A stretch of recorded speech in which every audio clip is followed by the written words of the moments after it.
Poor little guy. I miss him already. Well, moving on.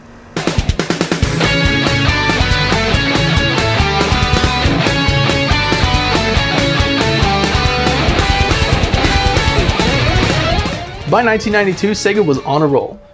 Their head start against the Super Nintendo and the massive success of the first Sonic game helped give them a considerable early lead in the 16-bit home console market. Yeah, that's it. Our sincere condolences. What a waste. Sega touted their already massive game library against the comparatively new Super Nintendo. The largest and hottest library of 16-bit games plays on Sega Genesis. And continued to advertise the Genesis as the cooler console.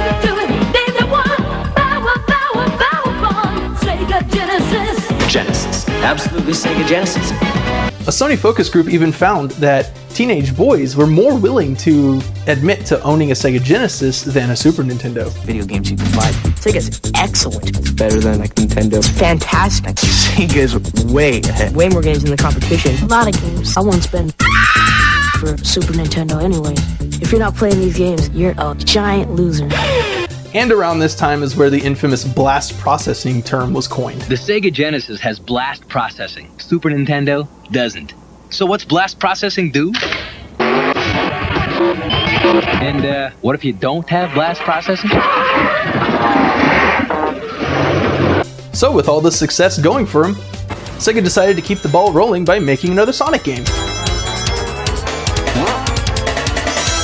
This time, handing core development responsibilities over to Sega Technical Institute, another developer within Sega, which was based in the US, essentially turning them into Sonic Team America. Fuck yeah! This team also developed Comix Zone,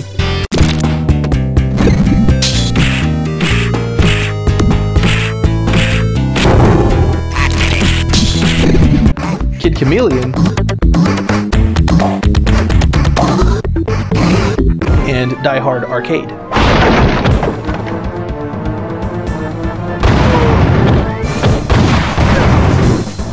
Since the game was released on November 24th, 1992, which was a Tuesday, Sega hyped it up as Sonic Tuesday, and even sold over 400,000 copies within the first 7 days of release. Was the game worth all the hype? Could lightning strike twice for Sega? Is this Debeerguy really as good as they say he is? Because he was elected in 92? Well, let's fire this game up and I'm sure some of those questions will be answered. Wait, what's this? It can't be. It's Tails! I thought you were dead after the 8-bit Sonic 2. Wonder how you survived.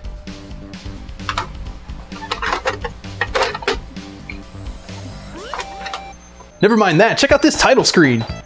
Oh yeah, that's what I've been missing. That awesome 16-bit music, that bass, and those bright, bold colors. I love this title screen because it's similar to the first game, yet shows immediately that this is new and fresh. And that's exactly what this is. They managed to take the great gameplay of the first game on the Genesis and improve on just about every area. As much as I did enjoy the 8-bit Sonic games, the 16-bit ones just feel right. The game continues the familiarity by plopping you down in a lush green introductory level where, aww, Tails is here and he follows you around. That's adorable! He even does everything you do with a slight delay. I'm sure that won't become a problem ever. Right off the bat, I couldn't help but notice that everything about this game just feels smoother. The graphics are more varied and seem bolder. The music seems crisper and more clear. And the game itself even seems to run faster than the first one. Everything just seems more polished. Even Sonic has a new certain sheen to him. It definitely seems like the development team had a much firmer grasp on the capabilities of the Genesis this time around. The story's pretty much the same. Robotnik is still trying to create a machine utopia, while Sonic and his new pal Tails just keep foiling his plans. Because pollution is bad or something, I guess, whatever. However, I noticed as I got closer to the end of the game, it seems that Robotnik is getting better at his efforts. This time around, Sonic Team dropped the 3-act structure down to 2, opening up more room for a bigger variety of zones. And it helps you feel like you're making progress a bit faster. I think each act is overall quite a bit bigger than the ones in the previous games, with lots of alternate routes and goodies hidden around. My only complaint is that there's a lot of cheap enemy placement, especially in the later levels. Oh, and also the Mystic Cave zone. Fuck that zone. It's really easy to get lost, and there's a lot of inescapable scenarios if you're not careful. At the end of each Act 2 is your obligatory fight with Robotnik. Each one is just as varied as each zone, but I can't say that they're all fun. They're pretty much hit or miss, or just tedious.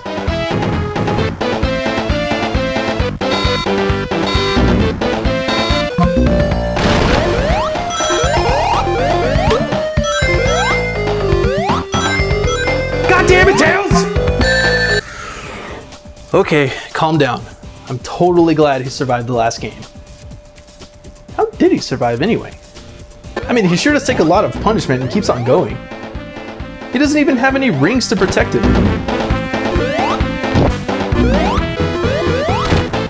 No! I let the little guy die! I don't know if I can handle losing him again. Oh, he just comes back. So he has infinite lives too. Why didn't you tell me you were immortal, you little shit? Anyway, I like how even the 2-act structure is shaken up a bit by the end of the game. The Metropolis zone has 3 acts to it, and then there's even 2 more separate singular acts before the final fight with Robotnik. It gives the game a more story-driven feel, like you're actually going places on an epic journey. All culminating to chasing Robotnik back to his giant weapon of mass destruction, the Death Egg! And the final 2 boss fights are pretty badass. First off, you get a pretty intense fight with Mecha Sonic, who now has a much better design than whatever the hell that was in 8-bit Sonic 2. After you defeat Mecha Sonic, Sonic chases Robotnik into... What the fuck? How did Robotnik get so fast? Anyway, Robotnik jumps into his giant mech that looks like him, because evil genius, fuck you, that's why. This boss looks intimidating at first, but it's not that bad if you have enough patience. Although the boss does take 12 hits to defeat instead of the normal 8. Speaking of Metropolis Zone Act 3, I'm sure a lot of you watching this already know this, but I'm going to talk about this anyway. Metropolis Zone Act 3 was originally going to be another singular zone called Genocide City. According to level designer Tom Payne, the name most likely came from the development team's not quite complete grasp on the English language, and they were most likely looking for a name that sounded dangerous.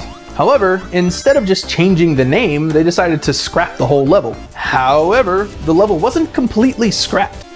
According to a quote from Yuji Naka found in the strategy guide for Sonic Jam, the team had already finished the layout for Genocide City and simply changed the graphics, turning it into Metropolis Zone Act 3. And this game is no stranger to scrapped content. There is evidence of numerous other zones that were in planning but scrapped before release.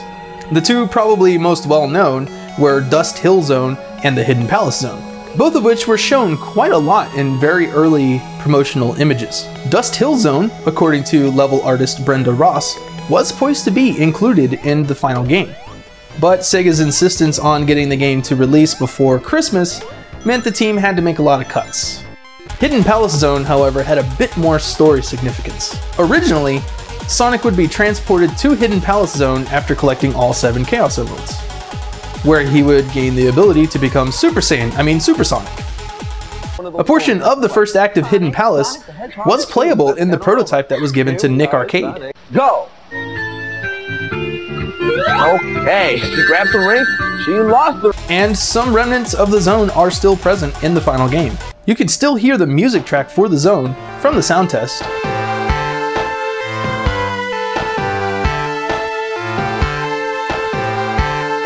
The icon for the level can be found in the level select for Sonic 3. And the level itself can be accessed with the help of a Game Genie. But all the level graphics and the layout are removed, making it completely unplayable. I could probably make a whole other video about all the ideas scrapped from Sonic 2, which I might do. Sonic 2 also marks the debut of a couple of Sonic's staple abilities. One is the very handy spin dash, performed by pressing down on the D-pad and tapping the jump buttons. Sonic charges up his spin and then takes off when you let go of the D-pad. And then there's Super Sonic, Once Sonic collects all 7 Chaos Emeralds and finds 50 rings, he can jump into the air and transform into Super Sonic, making him invincible and faster. However, while in his supersonic form, the ring counter will slowly count down, and once it reaches 0, you turn back into Sonic. And with the removal of Hidden Palace Zone, Sonic can transform anywhere. Why didn't Sonic transform in the first game? Because there were only 6 emeralds in that one. Sonic collects emeralds in one of the coolest yet frustrating special stages in the series. You get to the special stage by passing a checkpoint signpost with at least 50 rings on you, causing a little sparkly swirly-doo to appear and jumping through that. The special stage itself is pretty straightforward. Collect the required amount of rings for each checkpoint until you get the emerald. In later stages, they start throwing enemies at you in various patterns. If you get hit, you lose 10 rings. If Tails gets hit, he loses rings as well. I'm sure that won't be a problem at all. God damn it, Tails! Of course, if you get tired of the little shit, you can always turn him off in the options, or play as him, I guess, if you're a weirdo. Or have a friend or younger brother take control in probably the earliest and truest form of drop-in, drop-out multiplayer. Someone can take control of Tails at any time during the game, and if they leave, the AI will take back over. That part is actually pretty well done. The multiplayer options don't stop there. Sonic 2 even has a competitive multiplayer option, and it's that split screen always made me feel kind of uncomfortable. Here you have 3 levels from the main game and the special stage to play with. I do like how the levels from the main game all have different music tracks in multiplayer. The multiplayer is interesting in that it's not a simple race to the finish. The winner at the end is the person with the higher numbers in various categories. Sure, you can get to the end as fast as possible and try for the fastest time, but that won't guarantee a win. The only exception is the special stage, which just has 3 sections and the person who has the most rings each time wins. It's an admirable effort, but it just falls a little short. The jumping feels sluggish since the vertical size has been scrunched, even though it's technically the same height. And a lot of the time the game chugs. The slowdown can get pretty bad. I did not modify this footage. Other than the multiplayer slowdown, the game looks and runs beautifully. Like I said at the beginning, the game runs even faster than the first Sonic game, and it seems the colors are even brighter, making the game just pop off the screen. And I love how they amped up the whole pinball idea from Spring Yard Zone in Sonic 1 up to 11 by adding flippers and slot machines in a very Vegas-y atmosphere. Finally, onto the music. This game, like Sonic 1, was composed by Masato Nakamura, a member of the J-pop band Dreams Come True. They even used some elements from the music from both games in their own songs. For instance, the Sonic 2 ending theme was used in their song Sweet Sweet Sweet from their album The Swinging Star.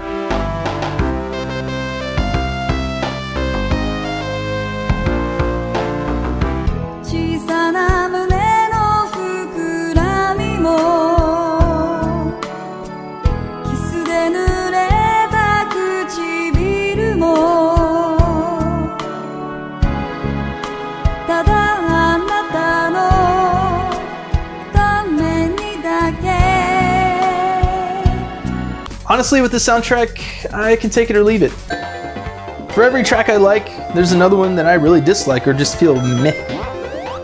Now this is purely just my opinion. I know there's a lot of avid fans out there for the soundtrack, and there's even a really good remix album available over on ocremix.org. But it's not one of my faves. I do like Green Hill Zone, Chemical Plant,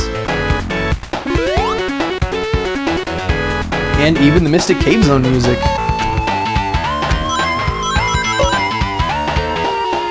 But I really dislike the Hilltop Zone, Aquatic Ruin,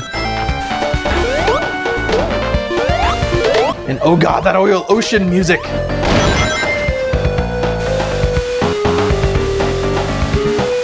While Sonic 2 isn't my personal favorite game, that doesn't mean it's a bad game. This game is definitely a worthy successor to the previous one. It improves in just about every area and feels even bigger and grander than the first one. It definitely deserves a spot in any video game collection. You can find it on Sonic Classics for the Sega Genesis 6-pack for the Sega Genesis, which I actually own, Sonic Jam for the Sega Saturn, Sega Smash Pack 2 for the PC, which itself is also included in Sonic Action 4-pack for the PC, Sega Genesis Collection for the PlayStation 2 and PSP, Sonic Mega Collection for the GameCube, Sonic Mega Collection Plus for the PS2 and Xbox, Wii Virtual Console, Xbox Live, PlayStation Network, Sonic's Ultimate Genesis Collection for the Xbox 360 and PS3, Sonic Classics Collection for the DS, and on Steam. Whew. So, there's no excuse for not playing this game, so get to it.